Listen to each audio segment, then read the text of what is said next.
అందరికీ నమస్కారం.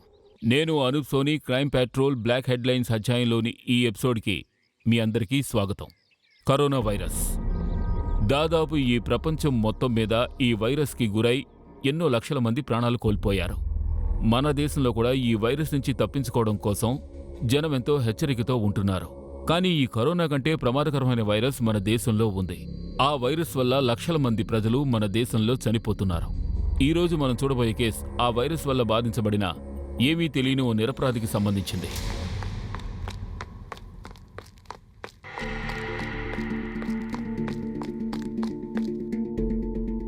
ఉషా, మెల్లగా పరిగెత్తు, లేదంటే పడిపోతావు. నెమ్మదిగా వెళ్ళే అలవాటే నాకు లేదు.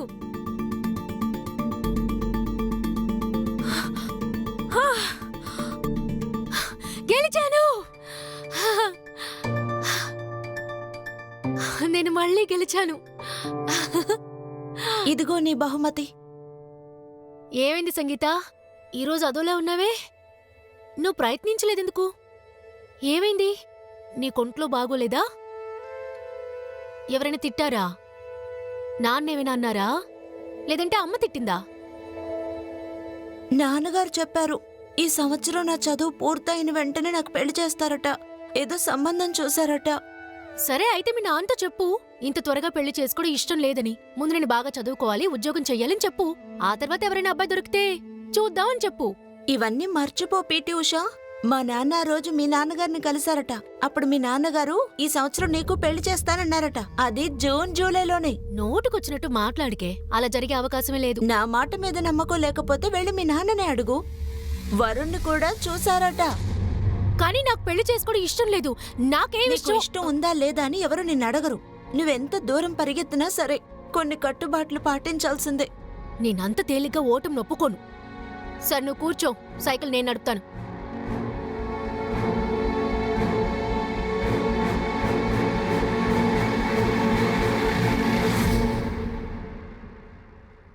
ఎలా ఉన్నావు?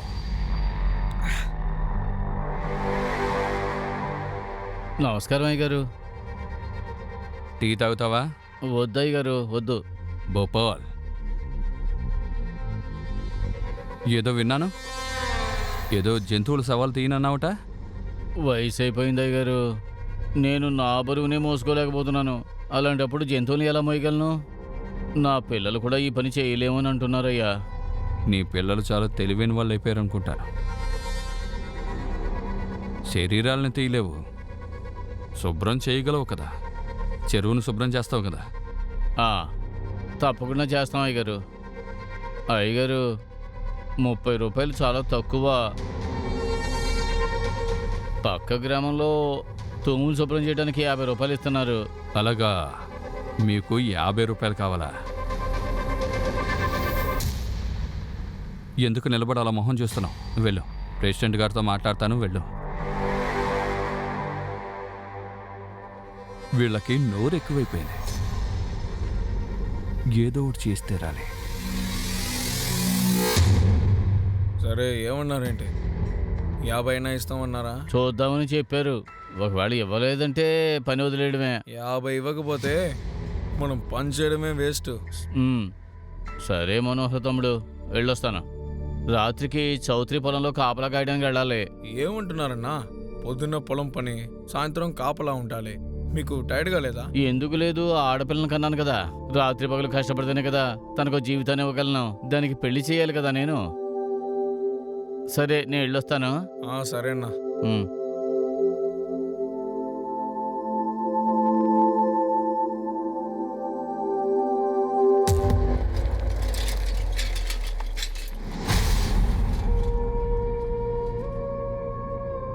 ఏ సంగీత, నువ్వు ఇంటికెళ్ళు.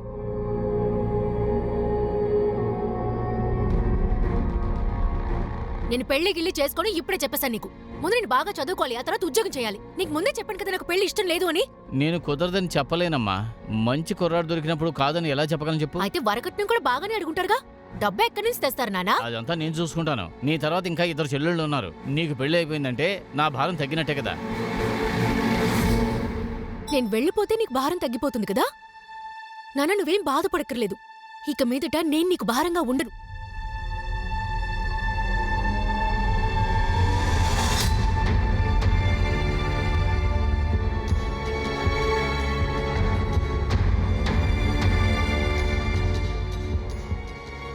నాకు చాక్లెట్. మరి నా చాక్లెట్? ఇస్తాను. ఇదిగో. మీరందరూ బాగా ఎదిగేరా గాని చిన్నపిల్లల్లాగే ఉంటున్నారు. హా? అయితే సరే, నువ్వు కూడా చిన్నపిల్లవైపోమ్మా. ఎక్కువ మాట్లాడుతున్నావు. వంశీ, ఓయ్ వంశీ. మామయ్య, తాత, తాత, మామయ్య, ఏమేం తాతయ్య? నాకు తాగడానికి కొంచెం మంచినీళ్ళు కావాలి. మమ్మల్ని మీరు చాలా భయపెట్టేశారు. మేమేమనుకున్నామంటే నీళ్లు కావాలని అడగొచ్చు కదా. ఎందుకు అనవసరంగా మీ అబ్బాయి పేరు చెప్తారు? అది నా ఇష్టం. ఒక విషయం చెప్పండి, ఒక గ్లాసు నీళ్ళు అడిగితే ఎందుకని ఎంతమంది బయలుదేరి వచ్చారు? ఇప్పుడు నీళ్లు తెచ్చిస్తారా లేదా? తీసుకొస్తాను.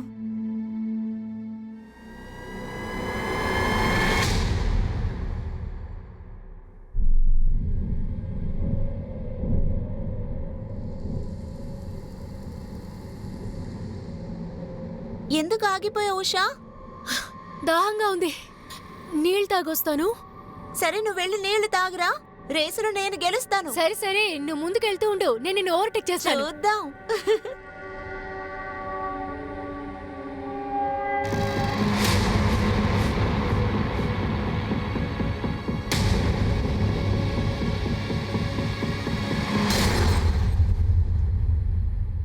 సంగీత, ఉషా నీతో పాటే ఉందని అనుకున్నావు. తప్పు జరిగిపోయింది బాబాయ్. ఉషాకేదో పని దొరికి వెళ్ళింది అనుకున్నాను. అందుకే తను రేసుకు రాలేదనుకున్నాను. కానీ తను ఇంటికే రాలేదన్న విషయం నాకు తెలీదు. ఆ? ఏమైంది వంశీ? ఈ రాత్రిలో ఎక్కడికి వెళ్తున్నారు? ఏమైనా ప్రాబ్లమా?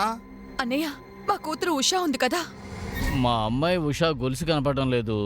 అదే మేము వెతుకుతూ ఉన్నాం. ఈ చీకట్లో దొరకడం కష్టమే. సరే, మేము రేపొద్దునే వెతుక్కుంటాం. మీరా వెళ్ళిపోదాందా. ఎందుకయ్యా ఇలా అబద్ధం చెప్తున్నావు? ఇంకేం చెప్పమంటావు? నా కూతురు కనపడడం లేదనా, లేదా దొరకలేదనా? పరువు పోతుంది. నోటికి వచ్చినట్టలా మాట్లాడతారు. నీకెందుకు అర్థం కావడం లేదు? మరైతే ఉషాని ఎలా వెతకగలం?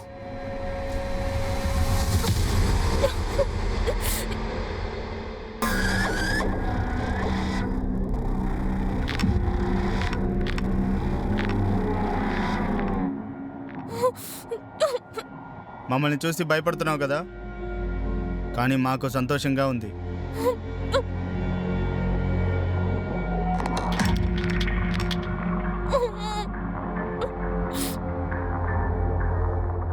ఈ విషయాన్ని ముందు నేనే మొదలు పెడతాను.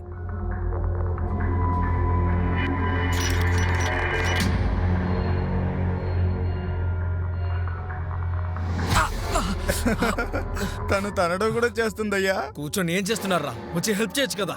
వెళ్ళి దుస్తులు విప్పాయిరా. వస్తున్నానండి.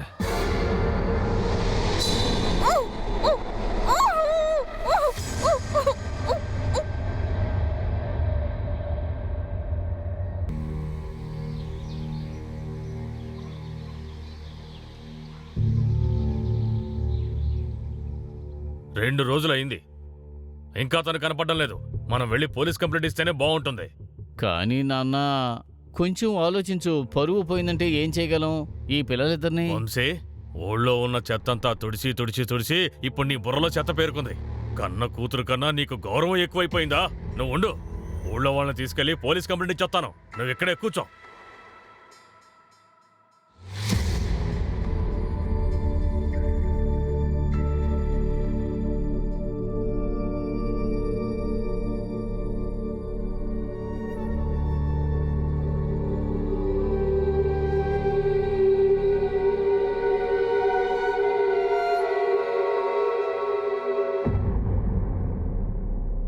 మీ అమ్మాయి ఉషని మేం వెతికి కనిపెడతాం. మేమెందుకున్నాం? జనానికి సేవ చేయడం కోసమేగా. సార్, మిమ్మల్నే నమ్ముకున్నాను సార్. కానీ అందులో ఓ చిన్న సమస్య ఉంది. ఏంటి సార్ ఆ సమస్య? పోయిన నెల పక్క గ్రామం నుంచి ఒకరొచ్చారు. మీలానే ఏడ్చుకుంటూ మా దగ్గరకు వచ్చారు. మా అమ్మాయి లక్ష్మిని మీరే ఎలాగైనా వెతికి కనిపెట్టాలంటూ ఏడ్చాడు. మేము ఎంతో ప్రయత్నించాం, మొత్తం ఊరంతా గాలించాం. కానీ ఆ అమ్మాయి దొరకలేదు. 4 రోజుల తర్వాత ఆ అమ్మాయి తిరిగొచ్చేసింది. మరో కులం వాణ్ణి పెళ్లి చేసుకునొచ్చింది. సార్, మా అమ్మాయి ఉషా అటువంటిది కాదు సార్. నేను ఉష అలాంటి అమ్మాయిని చెప్పలేదుగా. మే ఆ అమ్మాయిని వెతకడం మొదలు పెట్టడానికి ముందు ఎంక్వైరీ చేయడం మా డ్యూటీ. అదేమిటంటే కాలేజీలో కానీ లేదా మీ ఏరియాలో ఎవరితోనైనా తిరిగే వయసే కదా. అయినప్పటికీ మీరు వెతకాలనుకుంటే ఎలాగో మేము ఉన్నాం కదా, వెతుకుతాంలేండి.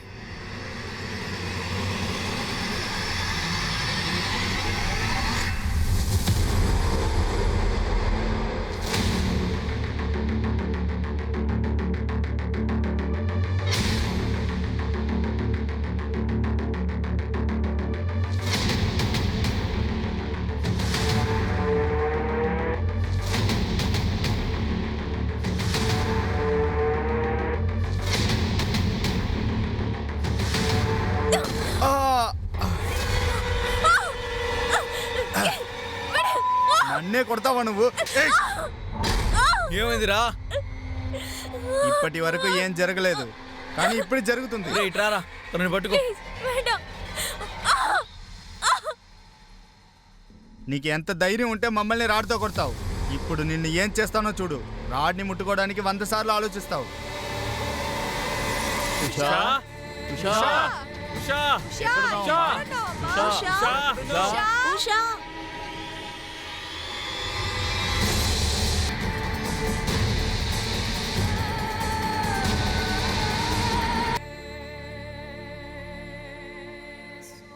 ఇలా చూడండి, మేం కంప్లైంట్ తీసుకుంటాం. కానీ ఒక విషయం గుర్తుంచుకోండి, లేచిపోయిన మీ అమ్మాయిని తన భర్తతో పాటు పట్టుకున్నాం అనుకోండి, అప్పుడు మీకేమీ అర్థం కాదు. అమ్మాయి దొరికినందుకు సంతోషపడాలా, పరువు పోయిందని ఏడవాలో అర్థం కాదు.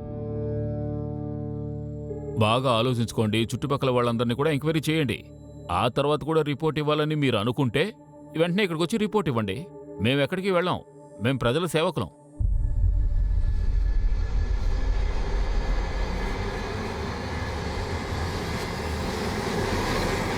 ఏ సంగీత, సంగీత, ఏం ఆలోచిస్తున్నావు? ఎంతసేపు నుంచి అరుస్తున్నాను? ఏం లేదు, ఏదో ఆలోచనలో సరే, వెళ్తున్నాను. ఉషా గురించి ఏమైనా తెలిసిందా? లేదు, ఉషా ఎక్కడికెళ్ళి ఉంటుందో నీకేమైనా ఐడియా ఉందా? నాకేం తెలుసు చెప్పు. నన్నెందుకు ఈ ప్రశ్న అడుగుతున్నావు? నేను ఊరికే అడిగానే. ఉషా నీ ఫ్రెండే కదా, నువ్వే కదా ఆ రోజు తనతో ఉన్నావు. నాకు తెలిసి పోలీసులు కూడా ఈ ప్రశ్న నిన్ను అడుగుతారు. పోలీసా? ఏమంటున్నావు నువ్వు? అవును, నేను తనతోనే ఉన్నాను. అందుకని నాకు అన్ని విషయాలు తెలియాల్సిన అవసరం లేదుగా. నువ్వెప్పుడు అనవసరంగా మాట్లాడుతున్నావు. నాకు నీతో మాట్లాడడం ఇష్టం లేదు. వెళ్ళు.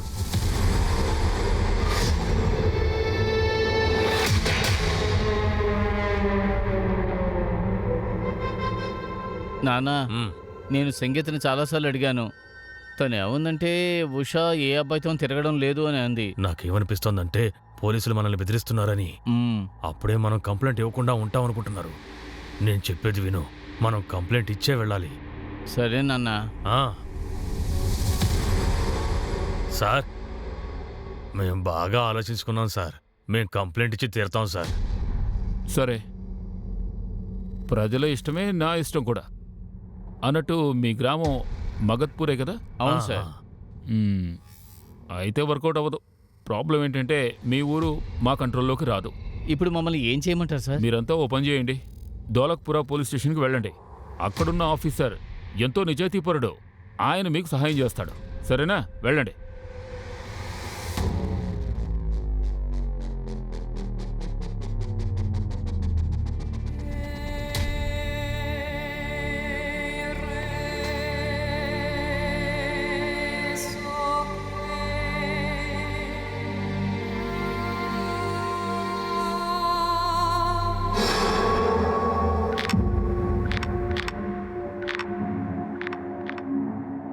ఏమైంది? సౌండ్ చేయకుండా సైలెంట్గా ఉన్నా. నీ అరుపులు వినకుండా ఎలా సంతోషంగా ఉంటా? నొప్పి నీకు అలవాటు అయిపోయింది అనుకుంటా. ప్రాబ్లమే లేదు. ఎలా నొప్పి కలిగించాలో మాకు బాగా తెలుసు. నానా, నేను మనోహర్తో పాటు డోలక్పూర్ పోలీస్ స్టేషన్కి వెళ్తాను. తప్పకుండా రిపోర్ట్ ఇచ్చే వస్తాను. వంశీ అన్న ఇప్పుడే నందు వచ్చి చెప్పాడు, గుడి పక్కనే ఉన్న ఒక చెట్టుకి అమ్మాయి శవం వేలాడుతుందట.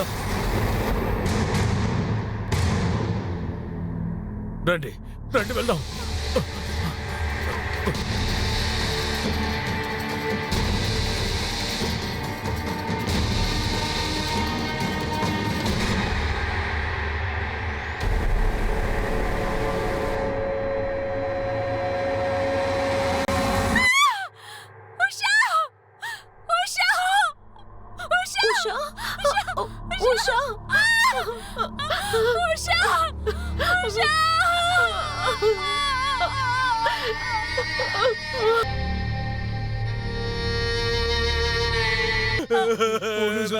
మనం ఎవరు ముట్టుకోకూడదు బాబాయ్. అయ్యో వాళ్ళు వచ్చేస్తున్నారు.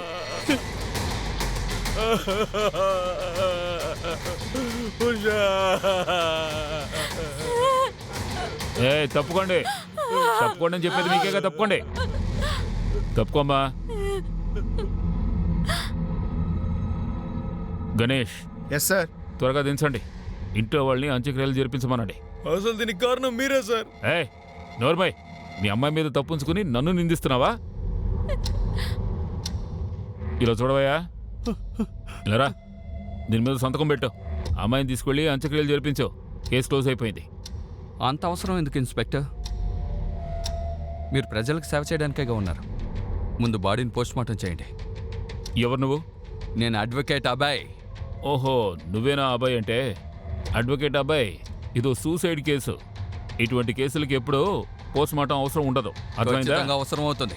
ఉషా సూసైడ్ చేసుకుందంటే తన కాళ్ళలోంచి రక్తం ఎలా వస్తుంది? పోస్ట్మార్టం జరిగే తీరాలి. అందరూ ఏమంటారు? ఆగండి, ఏయ్, ఆగండి, ఆగండి అయ్యా, ఆగండి, చెప్తున్నా కదా, ఆగండి. పోస్ట్మార్టం చేస్తాం, కానీ దానికి సమయం పడుతుంది. ఇక్కడికి అంబులెన్స్ రావాలి కదా. పైగా హాస్పిటల్ ఇక్కడికి చాలా దూరంలో ఉంది. అంతా తెలుసు, అందుకే హాస్పిటల్కి ముందే కాల్ చేశాను. అంబులెన్స్ ఇప్పుడే వస్తుంది.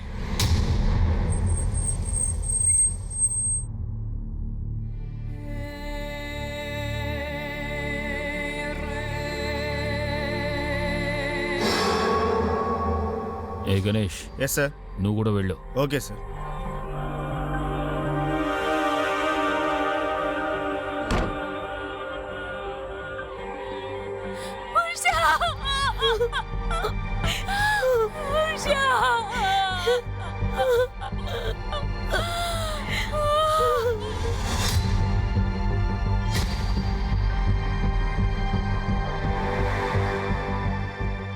ఇలా చూడండి అయ్యా, సైన్ చేసి బాడీని మీరు తీసుకెళ్ళండి. ఎఫ్ఐఆర్ రిజిస్టర్ చేయలేదు కదా?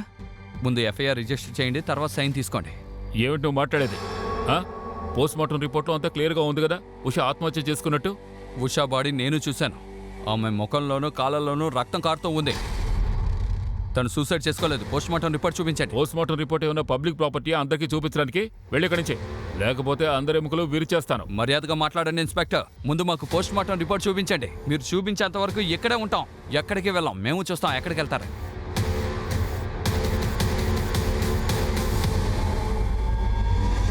ఇలా చూడండి, మొండిపట్టు వదలండి. బాడీ చాలా పాడైపోయింది. వీలైనంత తొందరగా మీరు ఉషా అంత్యక్రియలు జరిపిస్తే మంచిది. డాక్టర్ గారు, మా ఆచారం ప్రకారం పెళ్లి కాని పిల్లల్ని దహనం చేయవయ్యా. మట్టిలో పూడ్చి పెడతాం.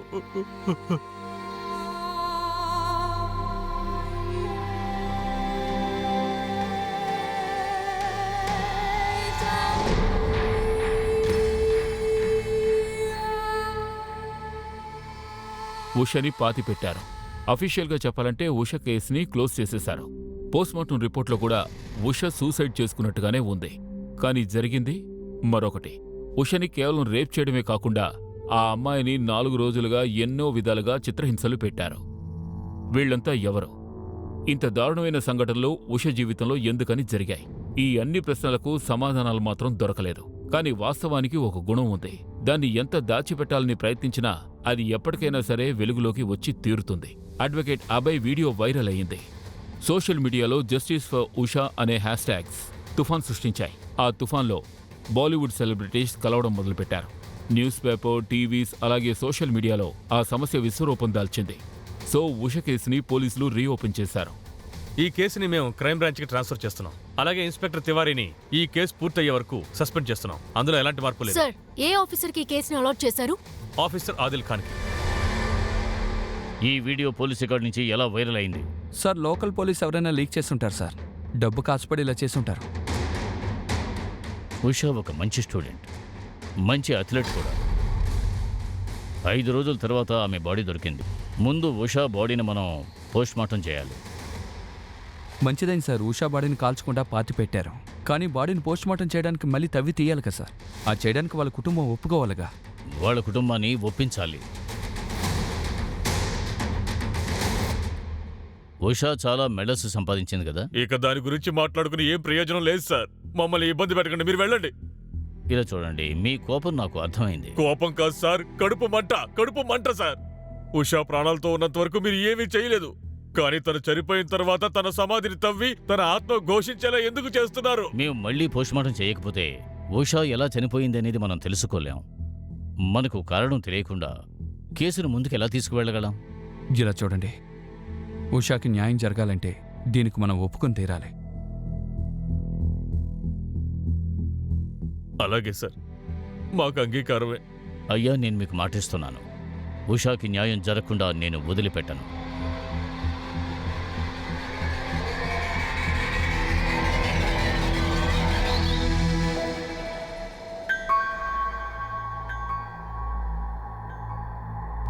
చెప్పండి సార్.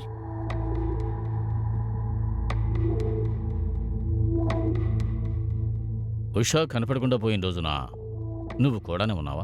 ఆ, ఆ, ఏం జరిగింది? భయపడకమ్మా, చెప్పు. ఆ రోజు నేను ఉష రేస్ పెట్టుకున్నాం. ఉష నీళ్లు తాగడానికి ఆగింది. ఆ తర్వాత నేను ముందుకెళ్ళిపోయాను. చాలాసేపటికి తను రాలేదు. అప్పుడు నేను తను వెతుక్కుంటూ వెళ్ళాను. తను అక్కడ కనపడలేదు. పూజారిని కూడా అడిగాను. ఆయన తెలియదని చెప్పారు. సరే, తను ఇంటికి తిరిగి వెళ్ళిపోయి ఉంటుందని నేను అక్కడి నుంచి బయలుదేరాను. ఆ తర్వాత నేను మా ఇంటికి వచ్చేసాను. నీకెవరి మీద అనుమానం ఉందా? కాలేజీలో ఎవరితో అన్న గొడవ, లేక వన్ సైడ్ లవర్ లాంటి వాళ్ళు? లేదు సార్. ఇలా చూడమ్మా, నువ్వే ఉషకి క్లోజ్ ఫ్రెండ్ అని వాళ్ళ అమ్మగారు చెప్పారు. నిజమే కదా? ఒకవేళ నీకేదైనా గుర్తొస్తే, లేకపోతే నీకు తెలిస్తే మా దగ్గరికి ధైర్యంగా వచ్చి నువ్వు ఎప్పుడైనా చెప్పొచ్చు. ఆ,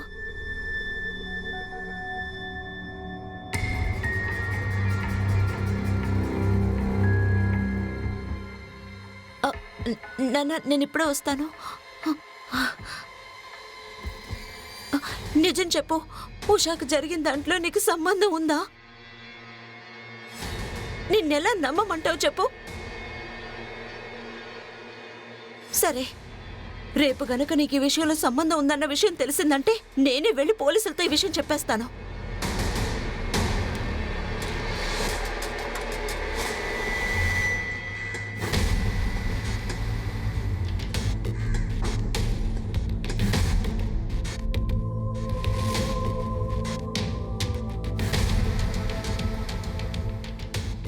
మెడ ఎముక విరిగిపోవడం వల్ల తను చనిపోయింది. అయితే ఆత్మహత్య చేసుకుందా? కాదు సార్. ఇప్పుడు నేను దేని గురించి దిగులు పడుతున్నానంటే, తనకి జరిగిన మొట్టమొదటి పోస్ట్ మార్టంలో ఇది ఎలా నోటీస్ చేయకుండా వదిలిపెట్టారు అని. ఈ అమ్మాయి ప్రైవేట్ పార్ట్ చాలా దారుణంగా దెబ్బతింది. ఆమెను వాళ్ళు చాలా దారుణంగా ట్రీట్ చేశారు. పైగా చాలా మంది తనని రేప్ చేశారు. అంతటితో వాళ్ళ రాక్షసత్వం ఆగలేదు. తన ప్రైవేట్ పార్ట్లో గ్లాస్ పీసెస్ దొరికాయి సార్. పైగా ఇనపరాడ్ని ఉపయోగించి తనను కొట్టారు.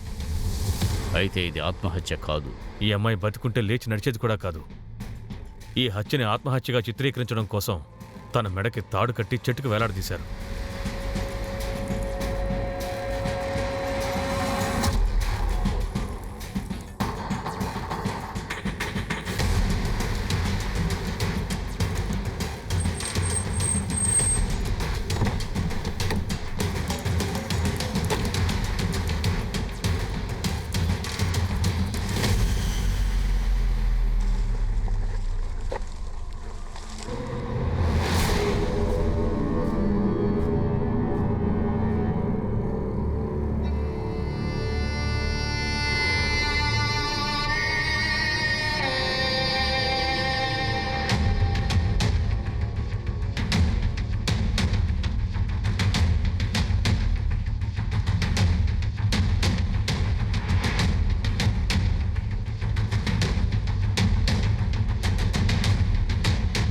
బాడీని అంత ఎత్తున వేలాడదీశారు. ఇది ఇద్దరు చేసే పని కాదు. ఇద్దరికంటే ఎక్కువ మంది కావాలి. అంతా ప్లాన్ ప్రకారం చేశారు. ఈ కేసు బాగా కన్ఫ్యూజ్ చేశారు సార్. గణేష్ వాడు కన్ఫ్యూజ్ చేస్తే మనం దాన్ని క్లియర్ చేయాలి. క్లూ లేకపోతే క్లూను వెతుకుదాం. మన డిపార్ట్మెంట్ మీద వచ్చిన మచ్చని మనమే తుడిచేద్దాం. ఉషా బాడీ దొరికినప్పటి నుంచి గుడి పూజారి కనపడడం లేదు సార్. అది ఎంత లేటుగా చెబుతున్నావేంటి?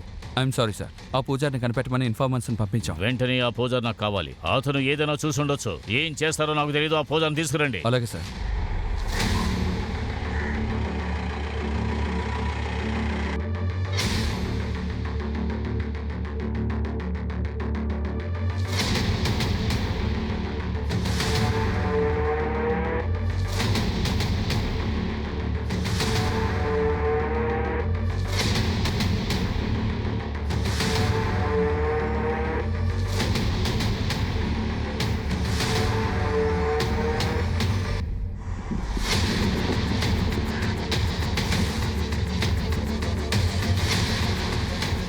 ఎలా ఉన్నారు? బాగున్నాం. బయలుదేరదామా?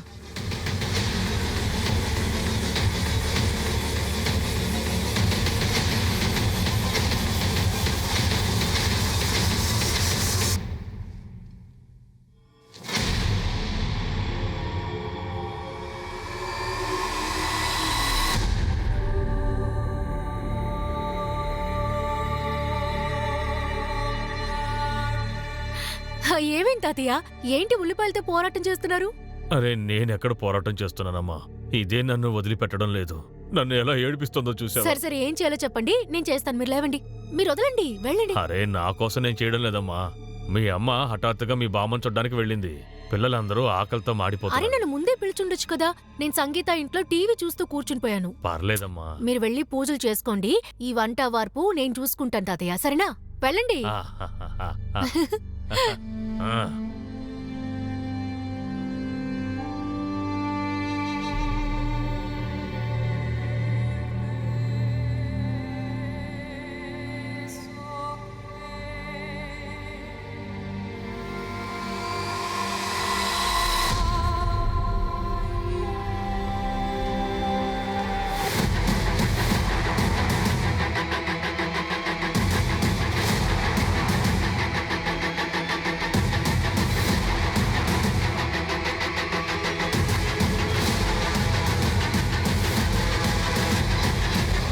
సార్ నేను ఏమీ చేయలేదు సార్. నా మాట నమ్మండి సార్, నేను నిజమే చెప్తున్నాను సార్. మీరు దేవుడికి సేవ చేసే పూజారి, అన్యాయానికి కొమ్ము కాయకండి. నేను చెప్పేది నిజమే సార్. నాకేమీ తెలియదు. అలాంటప్పుడు ఎందుకు పారిపోయారు? ఎందుకు దాక్కున్నారు? ఆ అమ్మాయి చనిపోవడంతో గ్రామంలో ఉన్న వాళ్ళందరికీ తెలిసిపోయింది సార్. గ్రామస్తులంతా ఒక్కటై నా మీద దాడి చేసి చెయ్యి విరగ్గొట్టేశారు సార్. ఇలా చూడండి, నేను ఉషా శవాన్ని చూడగానే మీ అందరికీ కబురు చేశాను. అయ్యో లేదయ్యా, లేదు, నేనేం చేయలేదు. అరే అలా మాట్లాడతా. ఆ పిల్ల ఉషా చెట్టుకు వేలాడే వీడియో నేనే తీశాను సార్.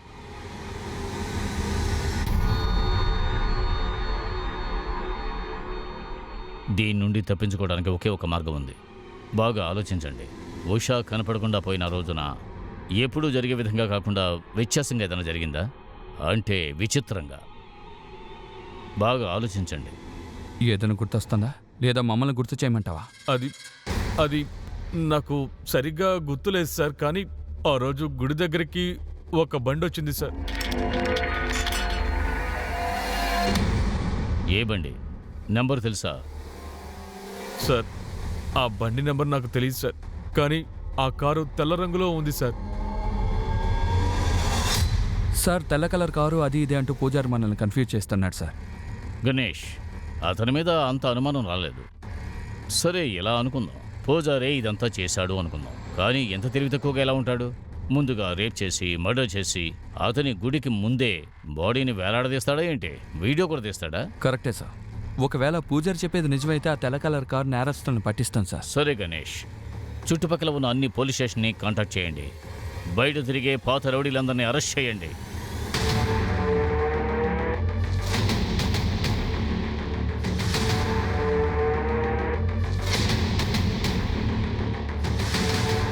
సార్, సంగీత కోసం ఇన్ఫార్మర్ పెట్టాం కదా, వాడు ఒక ఇన్ఫర్మేషన్ ఇచ్చాడు. సంగీత ఫోన్లో ఎవరినో బెదిరించిందట. ఉషా మర్డర్ గురించే ఫోన్లో మాట్లాడిందట. సంగీతతో మళ్ళీ మాట్లాడాలి. ఉషకు తెలిసిన వాళ్ళే ఈ ద్రోహాన్ని చేసి ఉండొచ్చు కదా.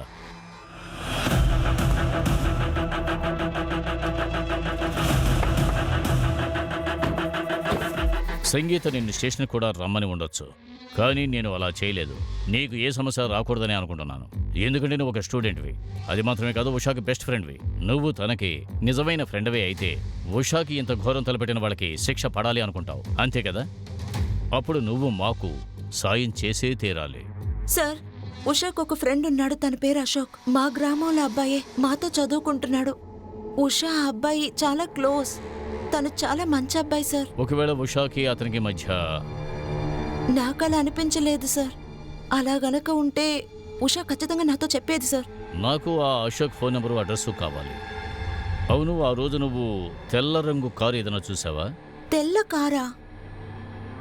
ఎక్కడో చూసినట్టుగా ఉంది, కానీ నేను అంతగా గమనించలేదు సార్. సార్ సార్ ఉషా నా ఫ్రెండ్ మాత్రమే సార్. మా ఇద్దరి మధ్య ఇంకా ఏం లేదు సార్. సార్ మేము ఎప్పుడు బాగా చదువుకుంటూ ఉంటాం సార్. మరి సంగీత ఎందుకు అలా ఆలోచిస్తుంది? ఉషా మరణానికి నీకు ఏదో సంబంధం ఉందని. ఏంటి? సంగీత మీతో అలా చెప్పిందా? తనకి నా గురించి బాగా తెలుసు సార్. తను ఇలా చెప్పే అవకాశమే లేదు. ఓకే, నువ్వు వెళ్ళొచ్చు. కావాల్సి వస్తే మళ్ళీ పిలుస్తాం. సరే సార్.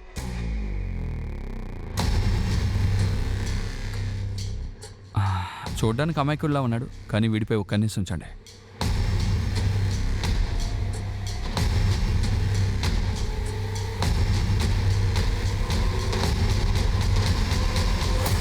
సార్, దోల్వియారా గ్రామంలో చూశాను. అక్కడ జనసంచారం ఎక్కువగా ఉండదు సార్. అక్కడకు తెల్ల రంగు కారు ఎక్కువగా రావడం నేను చూశాను సార్. నేను మాత్రమే కాదు సార్, మా వాళ్ళు చాలామంది చూశారు. దోల్ వియారానా? అవును. ఎక్కడుంది ఆ చోటు?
ఇవి ఉషక్క బట్టలే.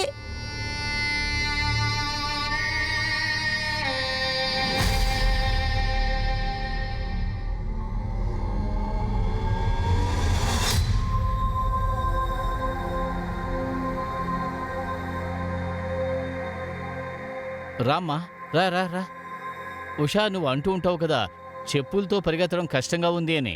ఇదిగో చూడు, నీకోసం ఏం తీసుకొచ్చాను. ఇది మీకు ఎక్కడ దొరికింది నాన్నా? అది వదిలేయమ్మా, వేసుకుని చూడు. దీన్ని వేసుకోగానే గాల్లో ఎగురుతున్నట్టుగా ఉంది తెలుసా? అందుకే కదా నీకు ఉషా అని పేరు పెట్టాను. పీటీ ఉషా జ్ఞాపకార్థంగా. నువ్వు గ్రౌండ్ లో పరిగెత్తేటప్పుడు అందరూ అరుస్తారమ్మా, ఉషా ఉషా ఉషా ఉషా ఉషా ఉషా ఉషా. ఈ షూ మా ఉషదే సార్.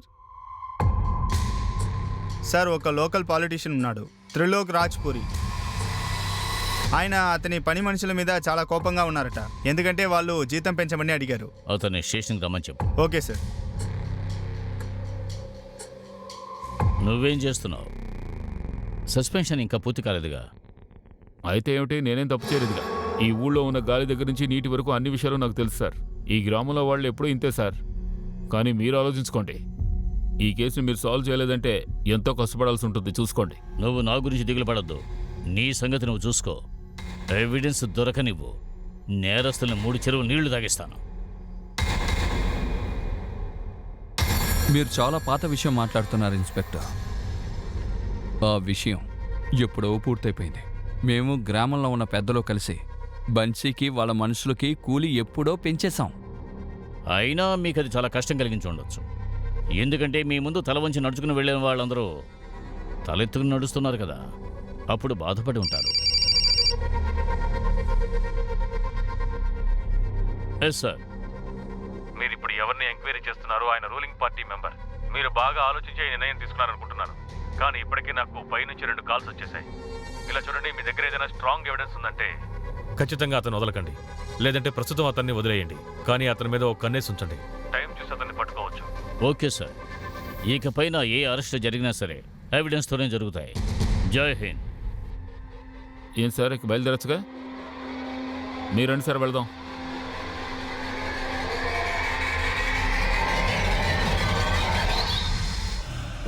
ఇన్వెస్టిగేషన్ రూట్ని మనం మార్చి తీరాలి గణేష్. ఉషా ఎక్కడి నుంచి కనపడకుండా పోయిందో, ఎక్కడ దాచిపెట్టారో, ఫైనల్గా ఉషా బాడీ దొరికిన చోటు, ఇవన్నీ కూడా పక్కపక్కనే ఉన్నాయి. దీన్ని బట్టి చూస్తే ఆ నేరస్తులకి గ్రామం గురించి బాగా తెలుసు సార్. ఖచ్చితంగా. అప్పుడు నేరం చేసిన వాళ్ళు ఈ గ్రామంలోని వాళ్ళు, లేదంటే పక్క ఊరి వాళ్ళు. ఉషా కనపడకుండా పోయిన దగ్గర నుంచి ఆమె బాడీ దొరికినంత వరకు ఎవరు గ్రామం వదిలి వెళ్ళిపోయారో వాళ్ళ లిస్ట్ అంతా తీయండి. గ్రామం నుంచి పెద్ద అమౌంట్ వెళ్ళి ఉంటే అది ఎవరైనా సరే లాక్కురండి. ఈ లోకల్ పొలిటీషియన్ త్రిలోక్, ఆ తర్వాత మన డిపార్ట్మెంట్కి చెందిన తివారీని కూడా బాగా గమనించండి. సార్.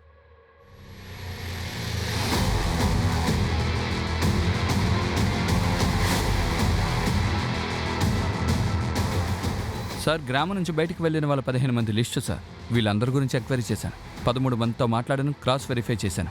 వాళ్ళు చెప్పిన చోటే ఉన్నారు సార్. సార్ ఇందులో 2 నంబర్ని క్రాస్ లైక్ చేయలేకపోయాం. వాళ్ళిద్దరూ కాలేజ్ స్టూడెంట్స్, సుధీష్ ఇంకా ధర్మేష్. మేము కాలేజీలో ఎంక్వైరీ చేసాం. 15 రోజులుగా కాలేజీకి రాలేదని చెప్పారు. వీళ్ళిద్దరి కాల్ డీటెయిల్స్.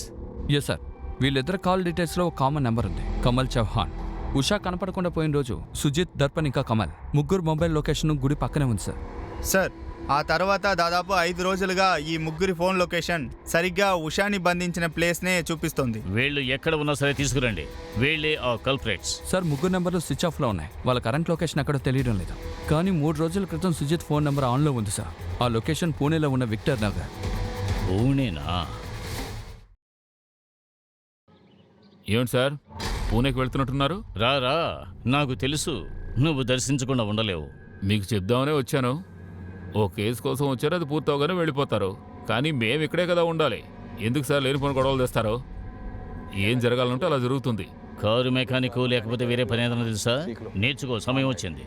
ఇక నీ జీవితంలో యూనిఫామ్ వేసుకోలేవు.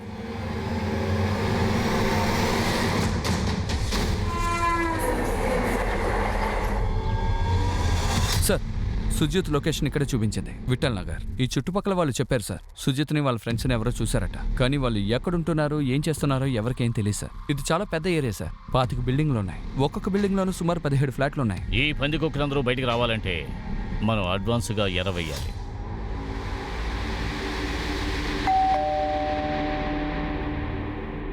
హాయ్ మ్యామ్, మేము పిజ్జా కంపెనీ నుంచి వచ్చాం. ఈ ఏరియాలో కొత్త అవుట్లెట్ ఓపెన్ చేసాం. ఇది ఒక చిన్న సర్వే కోసం. కొన్ని ప్రశ్నలకు సమాధానం చెప్తే ఈ పిజ్జా మీకు బహుమతిగా ఇస్తాం. దాంతోపాటు కూల్ డ్రింక్ వోచర్ కూడా ఉంది. మ్యామ్, మీ ఇంట్లో ఎంతమంది ఉన్నారు? నేను, నా హస్బెండ్ ఇంకా నా డాటర్ ఉన్నాం. ఇంకెవరైనా గెస్ట్లు ఉన్నారా? లేదు, ఏ గెస్టు లేరు. Thank you ma'am. ఇదిగోండి మీ పిజ్జా, ఇంకా ఇది మీ కూల్ డ్రింక్ వోచర్.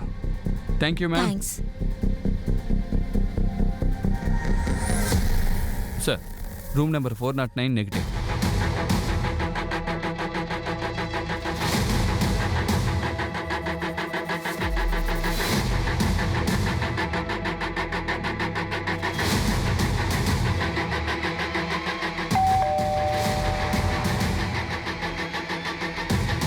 చెప్పండి, విషయం ఏంటి? సార్ పిజ్జా డెలివరీ చేస్తాం. నేను పిజ్జా ఆర్డర్ చేయలేదు. ఎవరు చేశారు? మీ అత్తగారి ఇంట్లోంచి. రే పోలీసులు, వెళ్ళిపోండి. ఆగండి. ఏయ్! ఆగండి. లేదంటే కాల్చి పారేస్తాం. ఆగండి. గన్ను కింద పడాయి. గన్ను పడైపోతే నీ ఫ్రెండ్స్ చచ్చిపోతారు. కింద పడాయి. కమల్ ప్లీజ్ కాల్చొద్దు. కమల్ ప్లీజ్ నా మాట విను. గన్ను కింద పడాయి. పడేరా. ఎవరా రే? ఇటువంటి వాడికి నేను భయపడ్ను. రా. ఉషని మనస్సాక్షి లేకుండా టార్చర్ చేశారు. మీ ముగ్గురికి అంత కోపం ఎందుకు? ముగ్గురు కాదు సార్, 4. ఆ 4వ వాడు ఎవడు? అశోక్.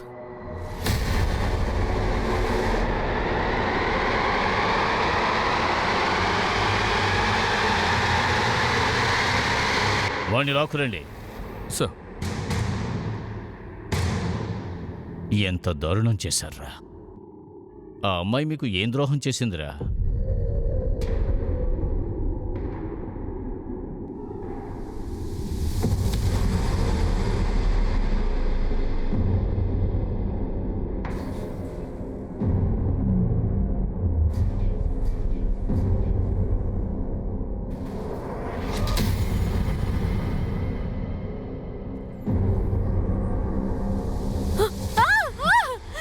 ఎక్కడికి వెళుతున్నావు? అంత త్వరగా నేను వెళ్ళనిస్తామని ఎలా అనుకున్నా? రావే. వదలండి నన్ను.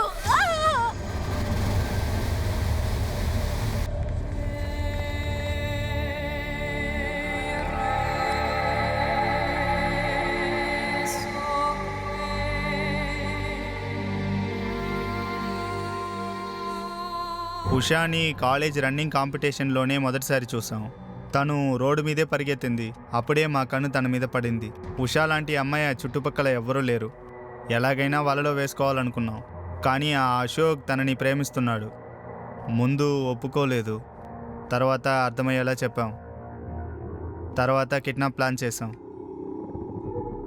మాకు బాగా తెలుసు ఉషా ఎప్పుడు ఎక్కడ ఉంటుందని.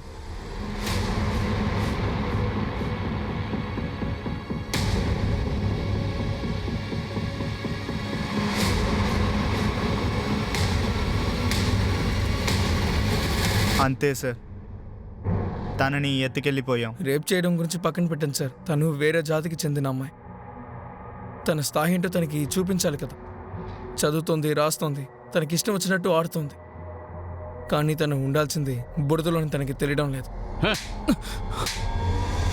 అందుకని చంపేస్తారా?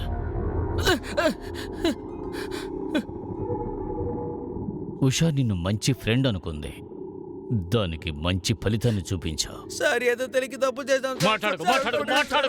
జీవితాంతం మీరు జైలునే మగ్గిపోవాలి. ఇదేరా నా శాపం. నిజంగానే ఒక సమాజంగా, ఒక దేశంగా ముందుకు వెళ్లాలనుకుంటే అందుకు కావాల్సిన విషయం ఏమిటంటే సమాజంలో ఉన్న ప్రతి ఒక్కరికి సమానంగా అవకాశాలు లభించాలి, సమానంగా పథకాలు లభించాలి. అప్పుడే ఈ దేశమంతా అభివృద్ధి చెందగలదు. ఈ కేసుకు సంబంధించిన అందరి నేరస్తుల్ని అరెస్ట్ చేశారు.